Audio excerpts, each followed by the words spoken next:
Hey, Bob Filka here for the Friday Finish the week of March 24th, brought to you by our partners at DTE Energy. I know it's spring break for a lot of folks, but we did come out with some new data this week, a press release that you can look at if you would like. A couple sets of numbers that I think are really important for the industry that we're tracking. Obviously, building permits is something we track on a monthly basis. Our numbers were down in February this year over last, down nearly 10% statewide. I know in different pockets around the state those numbers are a little different. I know Southeast Michigan, for example, was down about 40% in February over February of 24.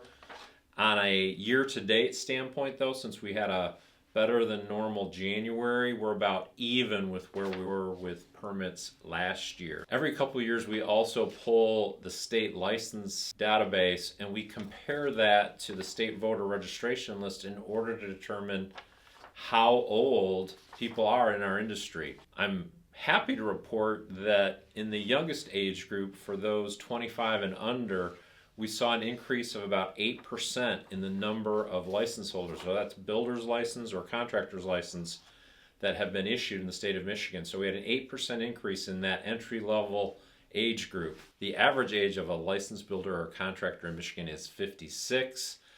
The median age point is 58. And when you look at, again, the aging demographics of our industry, nearly a quarter of all those licensed in our industry are older than 66 or older. Nearly half of all license holders are aged 56 or older. So those numbers are a little disconcerting in terms of the cliff that we're facing, but the good news is, like I said, nearly an 8% growth rate in our youngest professionals that are entering the industry. So that's some good news there. And you might wonder, well, what is all this age data? How does it help us? How does it help your advocacy team here in Lansing? And obviously, our Skill to Build Michigan Foundation that does a ton of work to try and get more younger people into the industry. It's hugely important for that advocacy work.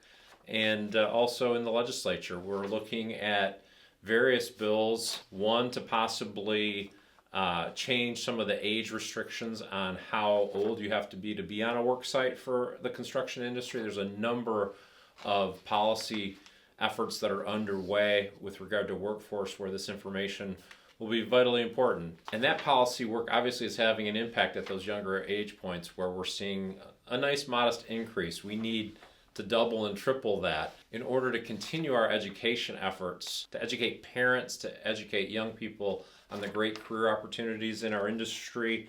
I hope you might consider a donation to our Skill to Build Michigan Foundation. You can click on the link below to make a donation today. And with that, that's a wrap for this week's Friday Finish. If you're on spring break, I hope you didn't actually watch this video. You can watch it when you get back. Have a great vacation. Have a great weekend, everybody, and we'll see you next week.